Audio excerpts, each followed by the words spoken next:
ඔන්න එකමත් එක කාලයක චීනයේ එක්තරා ගම්මානයක නැනවත් ගුරු හාමුදුරුවෝ නමක් සහ ගෝල හාමුදුරුවෝ කිහිප නමක් පිළිවෙත් පුරමින් වාසය කරා. මෙහි සිටි ගෝල හිමි නමක් දානය සඳහා දිනපතා අසල ඇති ගම්මානයට වැඩම කරා. ඉතින් මේ ගම්මානයට යද්දී ගඟක් පහු කරලා තමයි යන්න තියෙන්නේ. දවසක් මෙහෙම යද්දී මේ තරුණ භික්ෂුව දකිනවා. කොල්ලෙක් ගස් පිටි පස්සහට වෙලා ගඟ දිහාවට එපි කර කර හොරෙන් ගඟ දිහා බලන් ඉන්නවා. ඉතින් ගෝල හිමිනමට කුතුහලයක් ආවා මේ කොල්ල මෙතන හැංගිලා මොනවා කරනවා ඇත්තෝ කියලා. ඒ නිසා උන්වහන්සේ මෙහෙම අහනවා. යාළුවා, ඔයා මොකද මෙතන හැංගිලා කරන්නේ? මොනා දිහාද ඔයා ඔච්චර උනන්දුවෙන් බලන් ඉන්නේ? එතකොට ඒ කොල්ල පිටිපස්ස හැරිලා මෙහෙම කියනවා. සත කරන්න එපා. මං බලන් ඉන්නේ අර ලස්සන ගෑල් ළමයි දිහා. ඔහු කිව්ව ඇත්ත. ලස්සන ගැහැණු ළමයි ගඟට බැහැලා කෙලි සෙල්ලම් කර කර හිටියේ. ඊට පස්සේ භික්ෂුව මෙහෙම කිව්වා.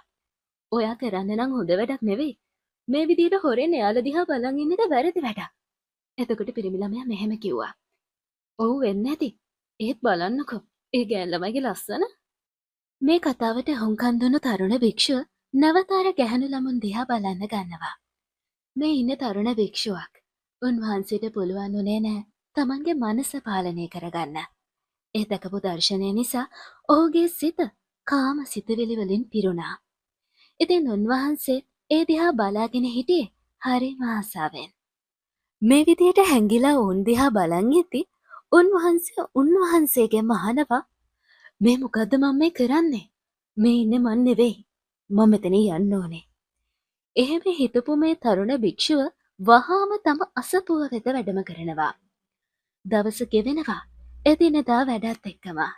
ඒත් හිත තිබුණ වෙන තැනක. උන්වහන්සේ දැකපු දර්ශනයෙන් උන්වහන්සේට කෙලවීමක් තිබුණෙම නෑ. නැවත නැවත හිතේ දර්ශනය මතක් වෙන්න ගත්තා. ඒත් එක්කම ඇතිවෙන කාම සිතුවිලි පාලනය කරන්න උන්වහන්සේට පුළුවන්කමක් තිබ්බේ නෑ. මේ කාම සිතුවිලි නිසාම කරන කිසිම දෙයකට අවධානය දෙන්න උන්වහන්සේට බැරි වුණා. ඊළඟ දවසේ පුරුදු විදිහටම දානය සඳහා අසල ඇති ගම්මානයට උන්වහන්සේ වැඩම කරන්න පිටත් වුණා. හැබැයි ටිකක් කලින්. මොකද උන්වහන්සේට හිතුණා අදත් අර ගෑනු ළමුන් නාන තැන ඉදී කියන සිතුවිල්ල.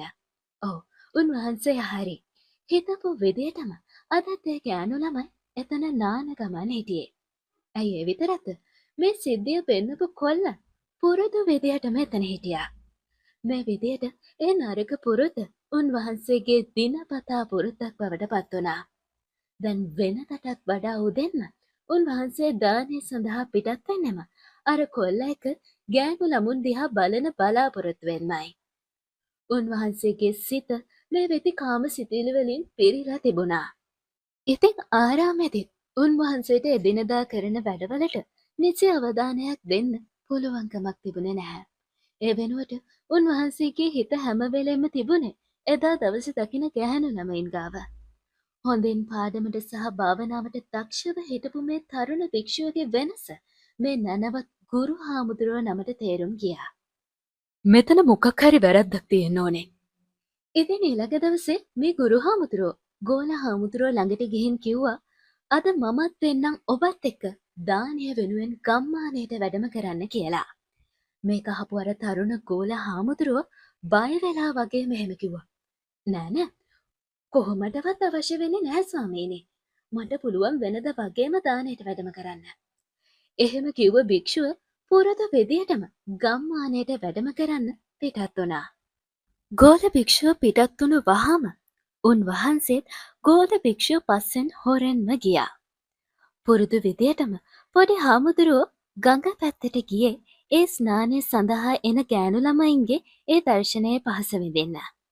එතකොටත් අර වෙනද එන ගමේ කොල්ල ඇවිල්ලයි හිටියේ.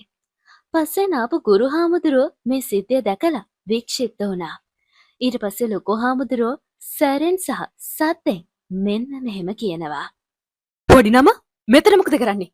මේවටද ඔබ වහන්සේ වෙනදටත් වඩා උදෙන් සෙනසුනෙන් පිටත් වෙන්නේ? පොඩි හාමුදුරුවෝ හැරිලා බලනවා. ඒ ඉන්නේ ලොකු හාමුදුරුවෝ කියලා දැකලා හොඳටම බය වෙනවා. දෙන්න උත්තරයමක් හිතුවත් එක පාරටම බොරුවක්වත් උන්වහන්සේගේ ඔළුවට ආවේ නෑ. මේ සිද්ධිය දැක්ක අර ගමේ කොල්ලා ගම පැත්තට දුවලා ගියේ මූණත් වහගෙනමයි. පොඩි හාමුදුරුවෝ ගොත ගහ ගහ ගුරු ලොකු හාමුදුරුවන්ට මෙන්න මෙහෙම කිව්වා. අනේ මට සමා වෙන්න ගුරු හාමුදුරුවනේ. අර කොල්ල තමයි මාව නොම ගැව්වේ. මං ඔහුගේ බස් වලට රැවටුණා. මං ඔබ වහන්සේට පොරොන්දු වෙනවා. ආයේ කිසිම දවසක මේ වැරද්ද මගේ අතින් වෙන්නේ නැහැ. එතකොට අර ගුරු හාමුදුරුවන් සංසුන්ව මෙන්න මෙහෙම කිව්වා. අපි ආශ්‍රය කරන්නේ කවුද කියන එක මත අපේ වටිනාකම ගතිගුණ ගොඩනැගෙනවා. ඔයා හොඳ මිනිසුන්ව ආශ්‍රය කරොත් ඔයා හොඳ ගතිගුණ තියෙන වටිනාකම් වලින් පිරුණු මිනිසෙක් වේවි. ඔයා නරක මිනිසුන් ආශ්‍රය කරොත් ඔයා නරක ගතිගුණ නරක වටිනාකම් වලින් පිරුණ මිනිසෙක් වේවි. කමක් නැහැ. මං ඔබට සමාව දෙනවා. දැන් අපි ආරාමයට යමු. මේ විදිහට උන්වහන්සේ දෙනමම ආරාමයට වැඩම කරනවා. පොඩි හාමුදුරුවෝ ආයේ ගමේ කොල්ලව ආශ්‍රය කරන්න ගියේ නැහැ. ලොකු හාමුදුරුවන්ට උන පොරොන්දුව කඩ කරන්න ගියෙත් නැහැ. හැබැයි කාලයත් එක්කම උන්වහන්සේ කෝපයෙන් කලකිරීමෙන් හෙම්බත් වෙන්න ගත්තා. තමා සමග එකට ඉගෙන ගන්න ගෝල හිමිවරුන්ට කෑ ගහන්න ගත්තා. ඒකම උන්වහන්සේට භාවනාවට හරි අවධානයක් දෙන්නත් බැරි වුණා. මේක තේරුණු ගුරු හාමුදුරුවෝ එක හවසක අර පොඩි නමගෙන් අහනවා මෙන්න මෙහෙම. ඔබ දන්නවා ඔබට මට ඕනෙම දෙයක් කියන්න පුළුවන් කියලා.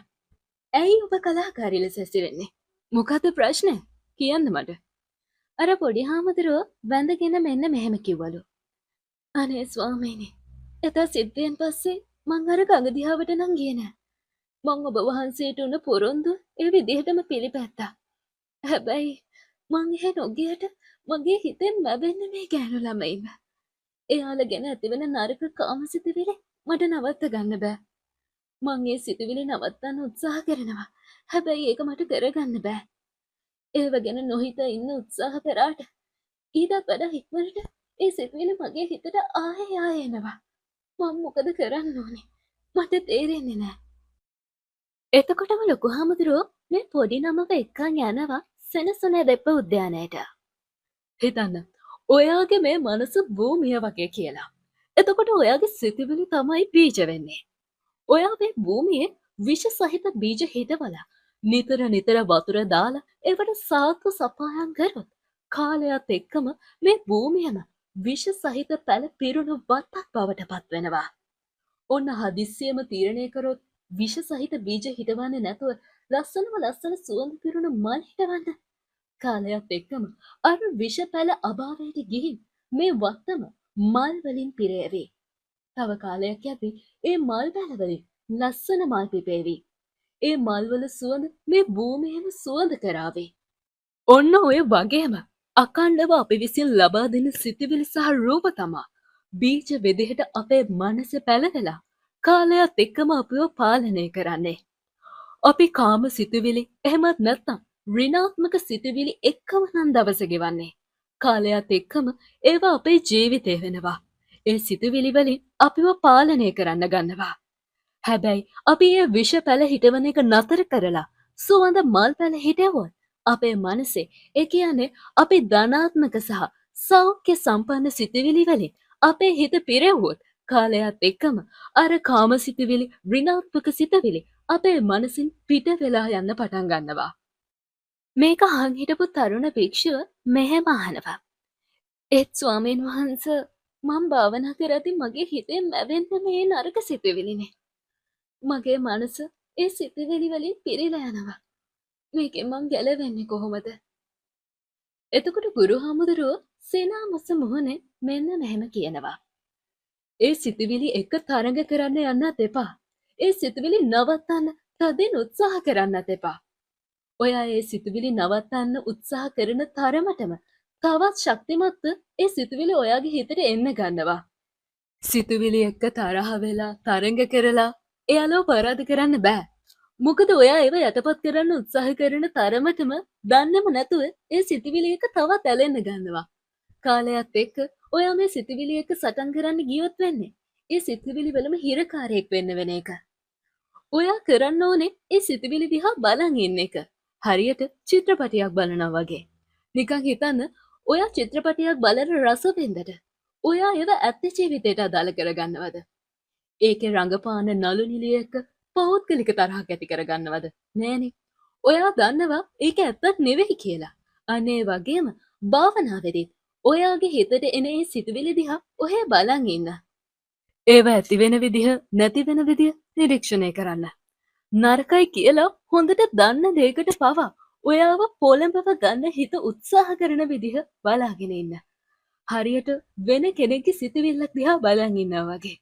දිගට මෙහෙම කරද්දි තේරෙයි ඉබේම ඔයාගේ හිත සංසුන් වෙනවා කියලා. ඉතින් මේ අර තරුණ භික්ෂුව තම ගුරුතුමාට පින් දීලා උපදෙස් අකුරටම පිළිපැද්දා. කාලයක් ගත වෙද්දී උන්වහන්සේගේ මනස කිලුටු කරපු ඒ කාම සිතුවිලි වලින් ගැලවෙන්න පටන් ගත්තා. ඉතින් අපි මේ ජීවිතය දිහා බැලුවොත් මේ ප්‍රශ්නෙට අපිත් මුහුණ දීලා ඇති. මේ සිතුවිලි ඉබේ අපේ හිතවලට පහළ වුණ දේවල් නෙවෙයි. ඒ සිතුවිලි එන්නම කලින් අපේ දැකපු, කරපු සහ හිතපු දේවල් නිසාවෙන්. සමහර තරුණ ළමයි කාමය ඇතිවන සුළු දේවල් කියවනවා, බලනවා. මොකද අද වෙද්දී ඒවට ප්‍රවේශ වෙන එක හරිම පහසු දෙයක්. ඊට පස්සේ එයාලා ඒවට ඇබ්බැහි වෙනවා. දිගින් දිගටම ඒ අසභ්‍ය දර්ශන බලන්න පුරුදු වෙනවා. කාලයත් එක්කම එයාලගේ කාම සිතුවිලි පාලනය කරගන්න එයාලට බැරි වෙනවා. ඉක්මන් විසඳුම තමයි ඒව බලන එක නවත්තන්න. භාවනා කරන වෙලාවක හරි හිත සංසුන් කරගන්න අවශ්‍ය වෙලාවක නිවී සැනසෙල්ලේ ඔයා හිතට එන සිතුවිලි දිහා බලාගෙන ඉන්න. කිසිම මොහොතක හිත ඉල්ලන දේ එයාට දෙන්න එපා.